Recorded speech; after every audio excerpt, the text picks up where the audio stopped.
Hello friends, આજે આપણે ધોરણ 11 ચેપ્ટર નંબર 6 કાર્ય ઉર્જા અને પાવર એમાં એક નવી થિયરી જોઈએ, સ્થિતિસ્થાપકીય સ્થિતિ ઉર્જા. સ્થિતિસ્થાપકીય સ્થિતિ ઉર્જાની સમજૂતી આપો, આવી રીતે પરીક્ષાની અંદર તમને ટાઇટલ પૂછી શકાય. તો સ્થિતિસ્થાપકીય સ્થિતિ ઉર્જા એટલે શું? તો આ થિયરી સમજવા માટે આપણે કોઈ એક સ્પ્રિંગનું ઉદાહરણ લઈ લઈએ. બરાબર છે? તો અહીંયા આકૃતિમાં તમને દેખાય છે કે એક સ્પ્રિંગ લીધેલી છે. આ એવી સ્પ્રિંગ છે કે જેનું દળ નહિવત છે, બહુ જ ઓછું દળ છે. બરાબર? આ સ્પ્રિંગનો એક છેડો દિવાલ સાથે બાંધેલો છે. તમને પ્રશ્ન એમ થતો અહીંયા તો 3 સ્પ્રિંગો લીધેલી છે, પણ ના, સ્પ્રિંગ તો આપણે એક જ લીધી છે, પરંતુ આ સ્પ્રિંગની આપણે 3 સ્થિતિ બતાવી છે. આ સ્થિતિ, આ સ્થિતિ અને આ સ્થિતિ, 3 સ્થિતિ બતાવી દીધી છે. આ સ્પ્રિંગના બીજા છેડાને સ્મોલ એમ દળવાળા કોઈ બ્લોક સાથે બાંધેલો છે. ઇમેજિન કરી જુઓ કે તમારી પાસે કોઈ સ્પ્રિંગ હોય. હવે આ સ્પ્રિંગના નીચે તમે કોઈ બ્લોક લટકાવો તો આકૃતિ કેવી બને એવું તમે કોઈ ઇમેજ કરી જુઓ. તો શરૂઆતમાં મેં એક સ્પ્રિંગ લીધી, એનો એક છેડો દિવાલ સાથે બાંધ્યો અને બીજા છેડે એમ દળનો બ્લોક લટકાયેલો છે. અહીં આ જે બ્લોક છે એની મેં ટોટલ 3 સ્થિતિ બતાવી છે. જ્યારે સ્પ્રિંગ પોતાની મૂળ સ્થિતિમાં હોય એ વખતે બ્લોકનું સ્થાન આપણે x બરાબર 0 લઈ લઈએ. મૂળ સ્થિતિ, મૂળ સ્થિતિ એટલે ધારો કે પદાર્થ છે, આ પદાર્થને સ્પ્રિંગના નીચે તમે લટકાવો, કોઈ પણ પ્રકારનું દોલન કર્યા વગર તમે સ્થિર રહેવા દો, તો આ સ્થિતિમાં સ્પ્રિંગની જે સ્થિતિ કહેવાય એને મૂળ સ્થિતિ કહેવાશે. બરાબર છે? તો x બરાબર 0 એ આ સ્પ્રિંગની મૂળ સ્થિતિ, સમતોલન સ્થિતિ પણ કહી શકો. તો સમતોલન સ્થિતિ વખતનું આ સ્થાન છે x બરાબર 0. હવે સૌથી પહેલા આપણે શું કરીએ કે આ બ્લોકને આ સપાટી ઉપર થોડો ખેંચીએ, એટલે કે મૂળ સ્થાનથી x જેટલું સ્થાનાંતર કરાવીએ અને અહીંયા લાઈન છોડી મૂકીએ. તો શું થવાનું છે વિચારો. સ્પ્રિંગ હોય, એના નીચે પથ્થર બાંધેલો હોય, હું થોડી સ્પ્રિંગના જે પથ્થર છે થોડો નીચે તરફ ખેંચીને છોડી મૂકું તો શું થશે? તો આ બ્લોક અથવા તો આ પથ્થર સ્પ્રિંગના પોતાના બળના લીધે મૂળ સ્થિતિમાં આવવાનો પ્રયત્ન કરશે. ખ્યાલ આવ્યો?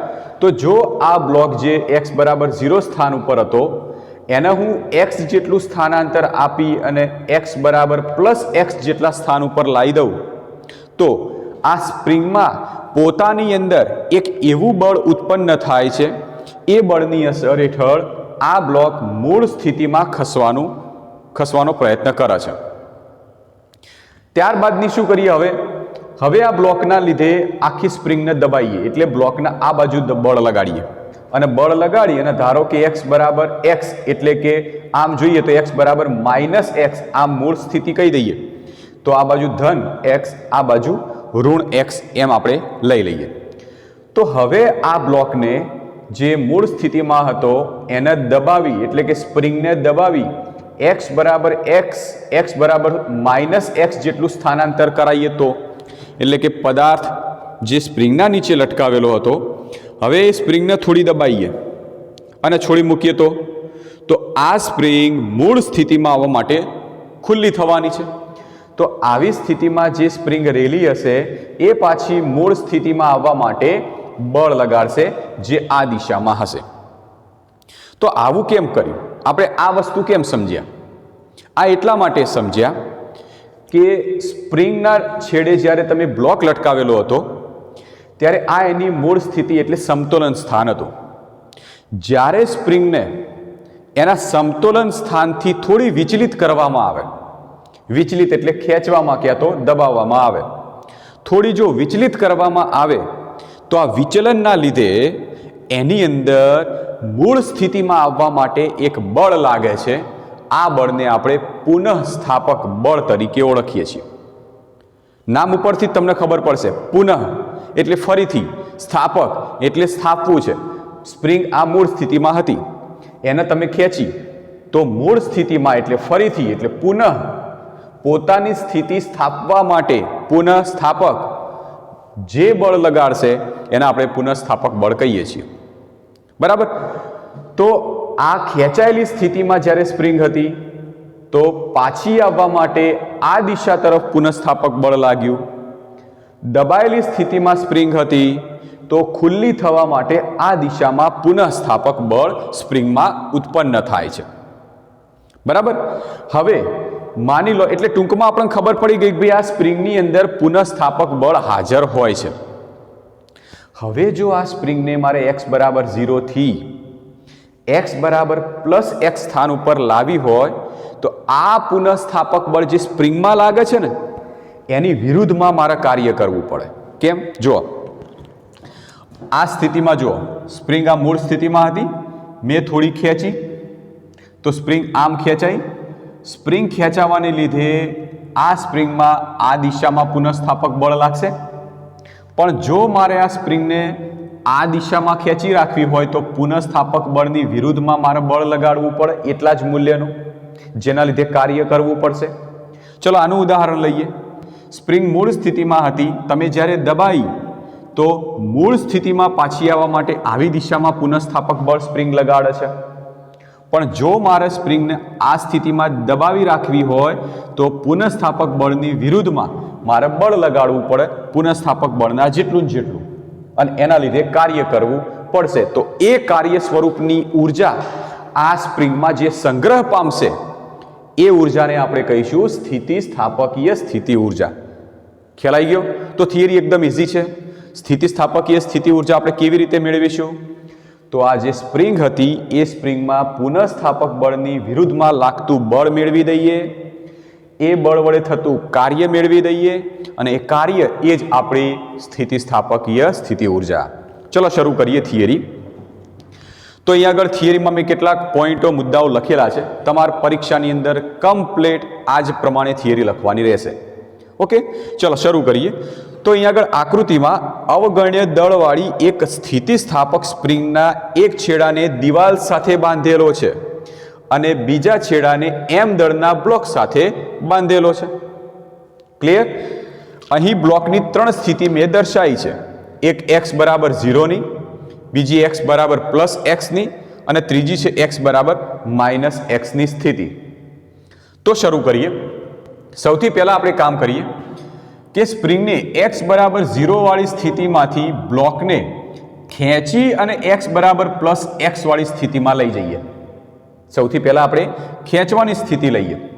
તો સૌથી પહેલા આપણે બ્લોકને x બરાબર 0 વાળી સ્થિતિમાંથી x બરાબર +x વાળી સ્થિતિમાં લઈ જઈએ. તો આ દરમિયાન x જેટલું સ્થાનાંતર થવાનું છે.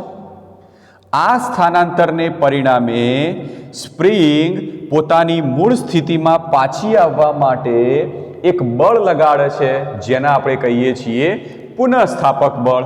તો તમે જ્યારે સ્પ્રિંગને ખેંચો છો તો વિરુદ્ધ દિશામાં જે બળ લાગશે એ કયું હોય છે? પુનઃસ્થાપક બળ. ચલો આની વાત કરીએ. જ્યારે સ્પ્રિંગને x બરાબર 0 ની સ્થિતિમાંથી દબાયેલી, એટલે કે બ્લોકને જ્યારે દબાવીએ છીએ, દબાવી અને x બરાબર -x વાળી સ્થિતિમાં લાવીએ તો આ સ્થિતિમાં પણ સ્પ્રિંગ મૂળ સ્થિતિમાં પાછી આવવા માટે આવી દિશામાં બળ લગાડશે. તો આ સ્થિતિ માટે પુનઃસ્થાપક બળ કઈ દિશામાં લાગ્યું? આ દિશામાં. બરાબર? પુનઃસ્થાપક બળ. તો જો x બરાબર 0 વાળી સ્થિતિમાંથી બ્લોકને ખેંચીને x બરાબર +x વાળી સ્થિતિમાં લઈ જવામાં આવે છે. આ સ્થાનાંતર દરમિયાન સ્પ્રિંગમાં પુનઃસ્થાપક બળ ઉદ્ભવે છે, જે સ્પ્રિંગને મૂળ સ્થિતિમાં લાવવા માટે મદદ કરે છે. પુનઃસ્થાપક, પુનઃ એટલે ફરીથી, સ્થાપક એટલે સ્થાપિત કરવું. તો પોતાની મૂળ સ્થિતિ જે હતી એ ફરીથી સ્થાપિત કરવા માટે જે બળ લાગતું હોય એને પુનઃસ્થાપક બળ કહીએ છીએ. તો આમ પુનઃસ્થાપક બળની અસર હેઠળ જે સ્પ્રિંગ છે એ મૂળ સ્થિતિમાં આવવાનો પ્રયત્ન કરશે. બીજો મુદ્દો, હવે જો સ્પ્રિંગને દબાવીને, આ જે સ્પ્રિંગ હતી એને દબાવીએ દબાવી અને -x બરાબર -x જેટલું સ્થાનાંતર કરવામાં આવે ને તો પણ એની અંદર પુનઃસ્થાપક બળ લાગશે જે સ્થાનાંતરની વિરુદ્ધ દિશામાં છે. સમજ્યા? જો આપણે આ બીજા નંબરની સ્થિતિ લઈએ. શરૂઆતમાં આ સમતોલન સ્થિતિ. હવે બ્લોકને તમે જ્યારે ખેંચશો એટલે સ્થાનાંતર ધન x તરફની દિશામાં થશે. સ્થાનાંતર ધન x તરફની દિશામાં થશે તો પુનઃસ્થાપક બળ એની વિરુદ્ધ દિશામાં થઈ ગયું. આની વાત કરો. આ મૂળ સ્થિતિ. બ્લોકને તમે ઋણ x તરફની દિશામાં સ્થાનાંતરિત કરાવશો તો પુનઃસ્થાપક બળ એની વિરુદ્ધ દિશામાં. તો આમ એક મુદ્દો આપણને ક્લિયર ખબર પડી ગઈ કે આ પુનઃસ્થાપક બળ તમે જે દિશામાં સ્થાનાંતરિત સ્પ્રિંગને કરાવો છો એની વિરુદ્ધ દિશામાં લાગતું હોય છે. બરાબર? તો અહીંયા આગળ આપણે એક મુદ્દો આ પાછળથી સમજીશું, પણ પહેલાં આપણે જે પુનઃસ્થાપક બળની વાત કરતા હતા તો પુનઃસ્થાપક બળની વ્યાખ્યા શું છે એ એકદમ સિમ્પલ છે. શું કે સ્થિતિસ્થાપક પદાર્થમાં, સ્થિતિસ્થાપક એટલે કેવો પદાર્થ કે જે પદાર્થ પોતાની મૂળ સ્થિતિ ફરીથી સ્થાપિત કરી શકતો હોય એવો પદાર્થ.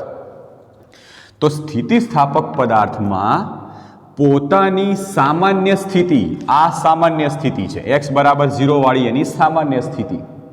તો સ્થિતિસ્થાપક પદાર્થમાં પોતાની સામાન્ય સ્થિતિ સિવાયની, આ સામાન્ય સ્થિતિ એના સિવાયની એટલે આ અને આ સિવાયની સ્થિતિમાંથી એને સામાન્ય સ્થિતિમાં લાવવા માટે, આ એની સામાન્ય સ્થિતિ હતી, આના સિવાયની સ્થિતિ એટલે 1 અને 2, આ બંને સ્થિતિમાંથી સ્પ્રિંગને અથવા તો પદાર્થને એની સામાન્ય સ્થિતિમાં પાછા લાવવા માટે, અને આ દિશામાં અને આ દિશામાં પાછા લાવવા માટે જે બળ વપરાય છે એ બળને આપણે પુનઃસ્થાપક બળ કહીશું.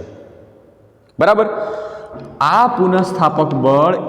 પુનઃસ્થાપક બળ જે હતું એ કોના પર આધાર રાખશે? આ તમે જે સ્થાનાંતર કરાવો છો ને એ સ્થાનાંતરના મૂલ્ય ઉપર. જેમ કે માની લો કે આ સ્પ્રિંગ છે, એના નીચે પદાર્થ લટકાવેલો છે. આ પદાર્થને હું થોડોક જ સ્થાનાંતરિત કરીને છોડી મૂકું તો થોડું પુનઃસ્થાપક બળ ઉત્પન્ન થશે. જો આ પદાર્થને વધારે સ્થાનાંતરિત કરી અને છોડી મૂકું તો વધારે સ્થાનાંતરિત થશે, એટલે કે વધારે પુનઃસ્થાપક બળ લગાડશે.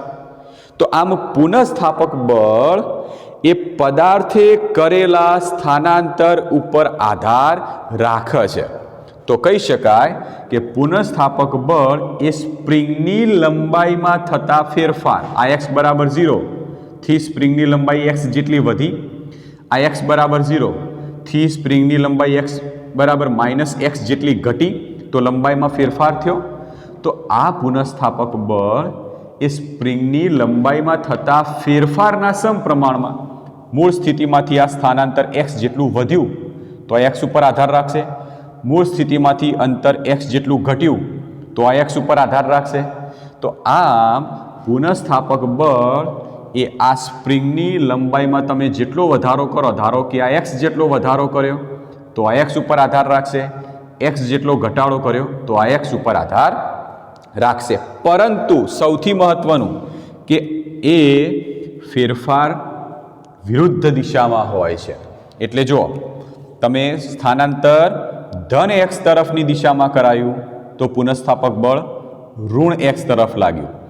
તમે સ્થાનાંતર ઋણ x તરફ કરાયું તો પુનઃસ્થાપક બળ ધન x તરફ લાગ્યું, એટલે વિરુદ્ધ દિશામાં હોય છે. માટે કહી શકાય કે પુનઃસ્થાપક બળ F ચલે છે -x, કારણ કે વિરુદ્ધ દિશામાં હોય છે. બરાબર? ચલે છે કાઢી દઈએ તો કોઈ અચળાંક મૂકવો પડે, અને અચળાંક તરીકે આપણે k લઈ લઈએ. આ k ને આપણે કહીશું સ્પ્રિંગનો બળ અચળાંક. સ્પ્રિંગ જે બળ લગાડતી હોય છે એનો અચળાંક. તમારે એનો એકમ બનાવવો હોય તો બનાવી શકો, તમે k ને કરતા બનાવો તો k બરાબર x નીચે આવશે તો F/x થયા. આના ઉપરથી એકમ શું થાય? ન્યૂટન પ્રતિ મીટર. ક્લિયર? ઓકે, આટલા સુધી ખબર પડી ગઈ. તો આ જે બળ છે F બરાબર -kx, આ બળ એ સ્પ્રિંગમાં ઉત્પન્ન થતું પુનઃસ્થાપક બળ છે. જો મારે સ્પ્રિંગનું સ્થાનાંતર કરાવવું હોય તો આટલા પુનઃસ્થાપક બળની વિરુદ્ધમાં બળ લગાડવું પડે. એટલે કે તમારે લંબાઈમાં જો વધારો કરવો હોય તો પુનઃસ્થાપક બળ જે લાગ્યું એની વિરુદ્ધમાં તમારે બાહ્ય બળ લગાડવું પડશે. પણ કેટલું? જેટલું એનું પુનઃસ્થાપક બળ હોય એટલું જ. એટલે જો અહીંયા લખ્યું છે કે જો સ્પ્રિંગની લંબાઈમાં વધારો કે ઘટાડો કરવો હોય તો પુનઃસ્થાપક બળની વિરુદ્ધમાં કેટલું? F બરાબર પ્લસ kx. કેમ પ્લસ? કારણ કે પુનઃસ્થાપક બળ માઇનસ છે અને એની વિરુદ્ધમાં બાહ્ય બળ લગાડવાનું છે, માટે પ્લસ kx જેટલું તમારે બાહ્ય બળ લગાડવું પડશે. ક્લિયર? ઓકે. અને આ બળ લગાડીએ તો એના ઉપર કાર્ય થાય છે. તો કાર્યનું આપણે સૂત્ર મેળવીએ. ઓકે, કાર્યનું સૂત્ર કેવી રીતે મેળવવાનું? કાર્ય બરાબર શું? બળ ગુણ્યા સ્થાનાંતર. પરંતુ આપણે કાર્ય કેવી રીતે શોધવાનું? જોજો, આપણે આ સ્પ્રિંગની મૂળ સ્થિતિ, સ્પ્રિંગને નાનું નાનું થોડું થોડું થોડું થોડું સ્થાનાંતર કરાવતા જવાનું. પહેલાં થોડું ડેલ્ટા એક્સ જેટલું, પછી ડેલ્ટા એક્સ, પછી ડેલ્ટા એક્સ પ્લસ, પછી ડેલ્ટા એક્સ, ડેલ્ટા એક્સ, થોડું સ્થાનાંતર કરાવો, એ દરમિયાન થતું કાર્ય શોધો. પછી પાછું થોડું સ્થાનાંતર કરાવો, એ દરમિયાન થતું કાર્ય શોધો. થોડું સ્થાનાંતર, એ દરમિયાનનું કાર્ય. આમ સ્પ્રિંગની એક્સ બરાબર 0 થી લઈ એક્સ બરાબર એક્સ સુધીનું જ્યારે આટલું સ્થાનાંતર કરાવીએ એ દરમિયાન વચ્ચેના નાના ડેલ્ટા એક્સ જેટલા જે સ્થાનાંતર થતા હોય છે, આ ડેલ્ટા એક્સ જેટલા જે સૂક્ષ્મ સ્થાનાંતર રહ્યા એ દરમિયાન થતું કાર્ય શોધી કાઢીએ. એટલે કે આ જગ્યાએ સ્પ્રિંગ પહોંચી એ દરમિયાનનું કાર્ય મેળવ્યું, આ જગ્યાનું કાર્ય, આ જગ્યાનું, આ જગ્યાનું, આ જગ્યાનું, એમ સૂક્ષ્મ સ્થાનાંતર દરમિયાનના બધા કાર્યો મેળવી દઈએ. આ બધા કાર્યોનો સરવાળો એટલે સિગ્મા સ્વરૂપે લખી દઈએ. પણ જો તમે સ્થાનાંતર બહુ જ સૂક્ષ્મ લીધેલું હોય તો આ સરવાળો તો સંકલનના સ્વરૂપમાં આવી જાય. તો આમ સ્પ્રિંગને x બરાબર 0 થી તમે x બરાબર x સુધી જ્યારે લઈ જતા હોવ છો તો એ દરમિયાન થતું કાર્ય એ આ બધા જ સૂક્ષ્મ કાર્યોનો સરવાળો એટલે સંકલનના સ્વરૂપમાં લખવું પડશે. બરાબર છે? તો આપણે સંકલનના સ્વરૂપમાં લખીએ તો કાર્ય w બરાબર સંકલન f ઇન્ટુ dx. હવે લિમિટ મેં દર્શાવી છે x1 થી x2. કેમ? આ તો તમે અહીંયા આગળ આને x બરાબર 0 કીધા છે, આને x બરાબર પ્લસ x કીધા, અને x બરાબર માઇનસ x, આવું તમે નામ આપ્યું છે. પણ પરીક્ષાની અંદર તમને એમ કીધું હોય કે સ્પ્રિંગને 1 સેન્ટીમીટરથી લઈને 2 સેન્ટીમીટર સુધી સ્થાનાંતર કરાવવું છે, તો 1 સેન્ટીમીટરને તમારે x1 કહેવું પડે અને 2 સેન્ટીમીટરને x2 કહેવું પડે. સમજ્યા? તો x1 અને x2 એ સમતોલન સ્થાનથી જે સ્થાન સુધી લઈ જાઓ છો ત્યાં સુધીના સ્થાનાંતર છે. તો x1 x2 લિમિટ દર્શાવી દીધી. હવે x1 એટલે સમતોલન સ્થાન, એટલે x બરાબર 0, x1 તરીકે 0 કિંમત થશે. ત્યાંથી તમારે ખેંચી અને x જેટલા સ્થાન ઉપર લઈ જવું છે, તો x2 બરાબર x થશે. તો x1 બરાબર 0 અને x2 બરાબર x. પણ f બરાબર તો શું? kx. ઘણા માઇનસ kx મૂકશે ના, કારણ કે આપણે બાહ્ય બળ વડે થતું કાર્ય મેળવવું છે, સ્પ્રિંગ બળ વડે નહીં, પુનઃસ્થાપક બળ વડે થતું કાર્ય નહીં મેળવવું. આપણે કાર્ય મેળવવું છે બાહ્ય બળ વડે થતું. ક્લિયર? ઓકે. તો અહીંયા આગળ કિંમત મૂકી દઈએ. w બરાબર સંકલન 0 થી x kx ઇન્ટુ dx. બરાબર?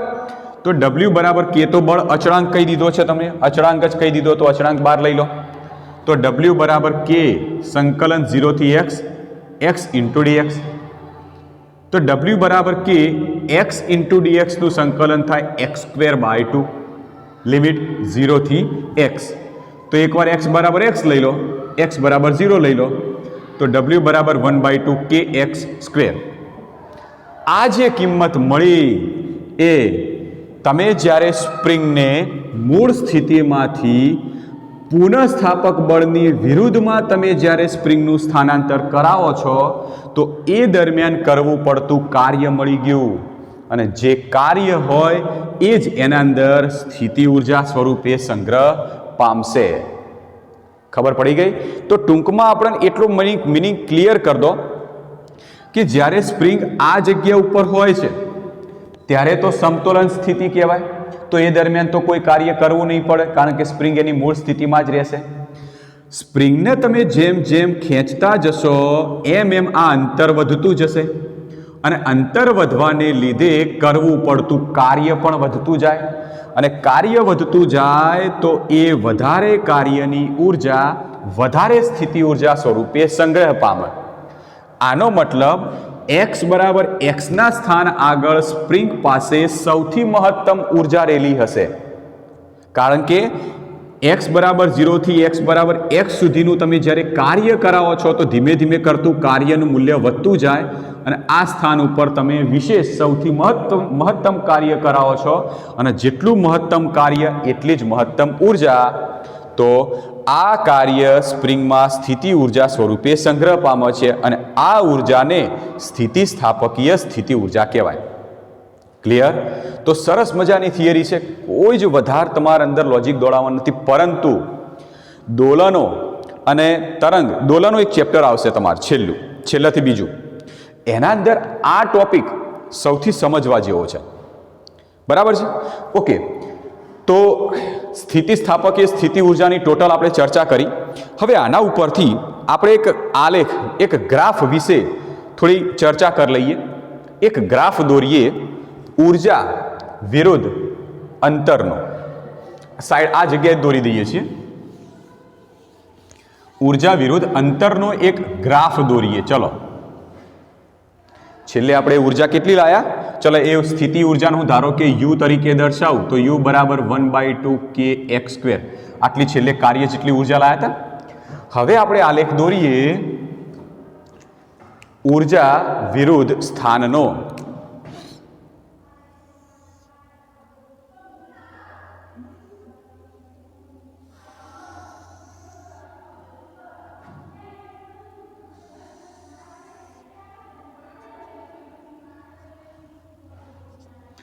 આ છે ઉર્જા અને આ છે સ્થાન.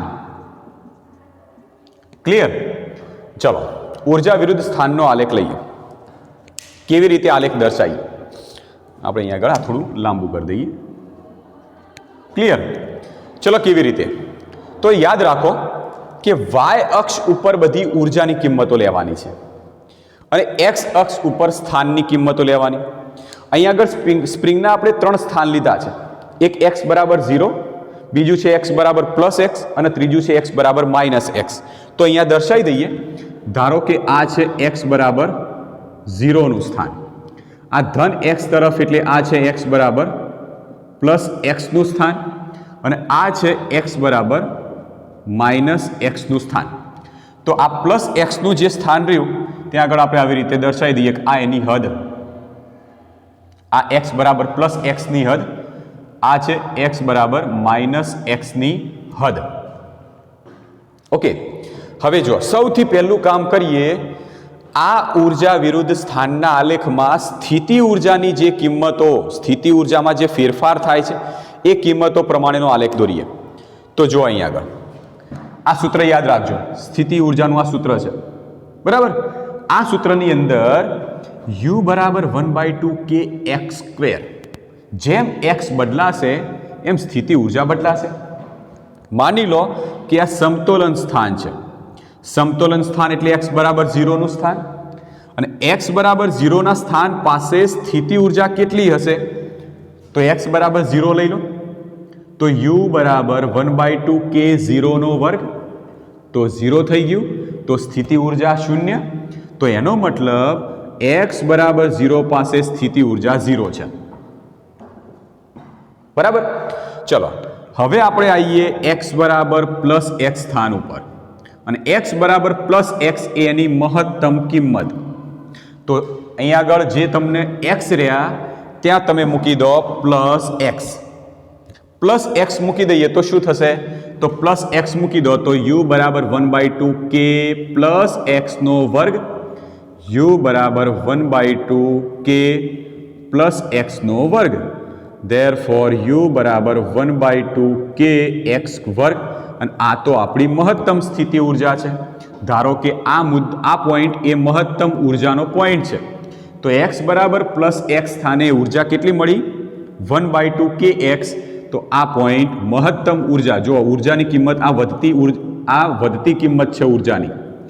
આ જે મેં લાઈન બતાવી છે મહત્તમ ઉર્જાની લાઈન છે, મહત્તમ ઉર્જા, અને મહત્તમ ઉર્જા એટલે 1/2 kx². તો x બરાબર પ્લસ x સ્થાને ઉર્જા મહત્તમ, તો એ વખતનો પોઈન્ટ આ જગ્યાનો પોઈન્ટ મળશે. ત્યારબાદ હવે ત્રીજું સ્થાન લઈ લઈએ x બરાબર માઇનસ એક્સનું. x બરાબર માઇનસ એક્સનું સ્થાન લઈ લઈએ. x બરાબર માઇનસ એક્સ, ચલો કિંમત મૂકો. તો u બરાબર 1/2 k માઇનસ એક્સનો વર્ગ, અને માઇનસનો વર્ગ કેવો થઈ જશે? પ્લસ જ થવાનો. આનો મતલબ ઉર્જા તમને ધન દિશામાં જ મળે છે. જો ઉર્જા ઋણ મળી હોત તો આ y અક્ષ છે, તો y અક્ષ આ નીચે ઋણ y અક્ષ થાય, બરાબર? તો આપણે નીચે દર્શાવવી પડે, પણ ઉર્જા તમને ધન જ મળે છે, માટે ધન y અક્ષની દિશામાં દર્શાવીએ. ક્યારે? કે જ્યારે x ની કિંમત માઇનસ એક્સ મૂકો છો ત્યારે ઉર્જા કેવી મળે છે? મહત્તમ. તો માઇનસ એક્સ વખતે મહત્તમ ધન ઉર્જા મળી, તો માઇનસ એક્સ વખતે મહત્તમ ધન ઉર્જા, આ મહત્તમની લાઈન, તો મહત્તમ ધન ઉર્જા મળી ગઈ. આ ત્રણ પોઈન્ટો જોઈન્ટ કરી દઈએ.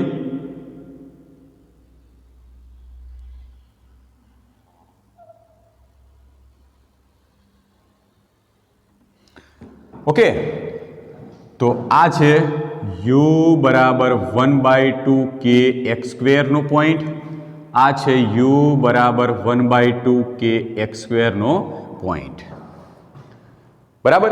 તો આ જે આલેખ મળ્યો એ સ્થિતિ ઉર્જા વિરુદ્ધ સ્થાનનો સ્પ્રિંગ માટેનો આલેખ મળ્યો. મારે આના અંદર હજી થોડો ઉમેરો કરવો છે. આપણે આગળ હમણાં ગયા જ લેક્ચરમાં એક થિયરી ભણી ચૂક્યા છીએ, યાંત્રિક ઉર્જાના સંરક્ષણનો નિયમ. આમાં શું છે? આમાં આપણે શું ભણ્યા છીએ કે કોઈ પદાર્થમાં જ્યારે સ્થિતિ ઉર્જા મહત્તમ હોય ત્યારે ગતિ ઉર્જા શૂન્ય હોય, અને ગતિ ઉર્જા મહત્તમ હોય ત્યારે સ્થિતિ ઉર્જા શૂન્ય હોય. આ ભણેલા હતા. એટલે કે જો પદાર્થ પાસે સ્થિતિ ઉર્જા શૂન્ય છે, એનો મતલબ શું થતો હશે કે પદાર્થ પાસે ગતિ ઉર્જા મહત્તમ હશે, અને જો પદાર્થ પાસે સ્થિતિ ઉર્જા મહત્તમ હશે તો ગતિ ઉર્જા શૂન્ય હશે. સમજ્યા? કેવી રીતે?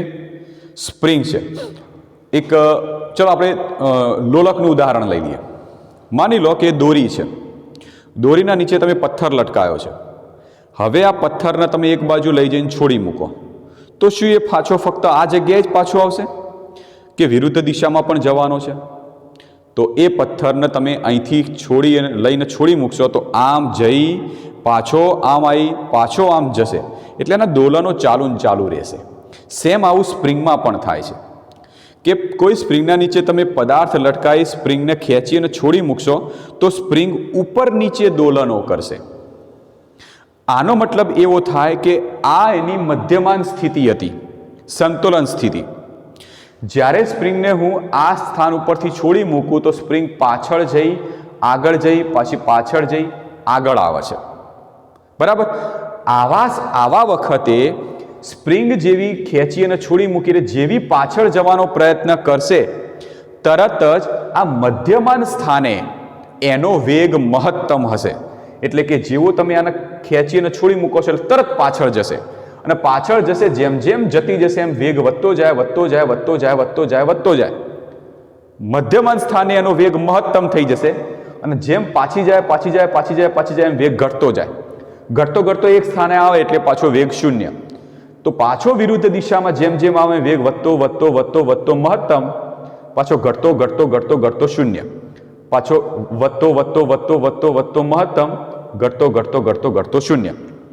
સ્પ્રિંગને તમે ખેંચો છો તો નીચે આવીને ઉપર જઈને નીચે આવે છે. એનું કારણ શું? જેવું નીચેથી છોડી મૂકશો એટલે ઉપર જેવી જશે તરત એનો વેગ વધવાનો. મહત્તમ સ્થાને એનો વેગ મહત્તમ હશે.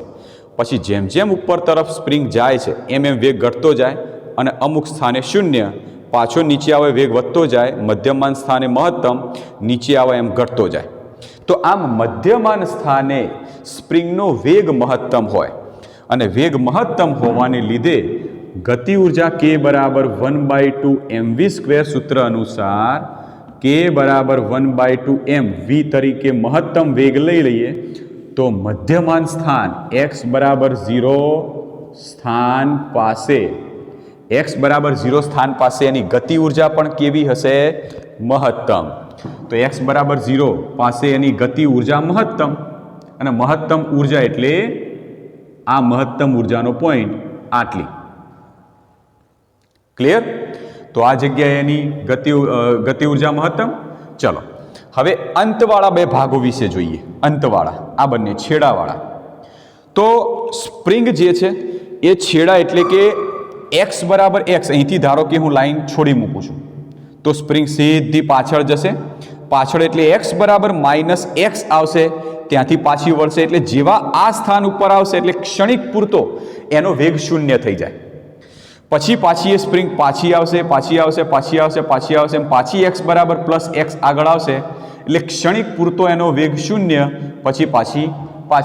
આમ x બરાબર +x અને x બરાબર -x આ બંને સ્થાનોએ સ્પ્રિંગ ક્ષણિક પૂરતી સ્થિર થાય છે. અને ક્ષણિક પૂરતી સ્થિર થઈ એનો મતલબ એનો વેગ શૂન્ય થયો. અને વેગ શૂન્ય થાય તો ગતિ ઉર્જા કેવી થઈ જાય? આ 0 મૂકો તો ગતિ ઉર્જા શૂન્ય. તો આમ x બરાબર +x અને x બરાબર -x આ બંને સ્થાનોએ ગતિ ઉર્જા શૂન્ય છે. તો આ બંને પોઈન્ટોને, આ ત્રણ પોઈન્ટોને જોઈન્ટ કરી દઈએ.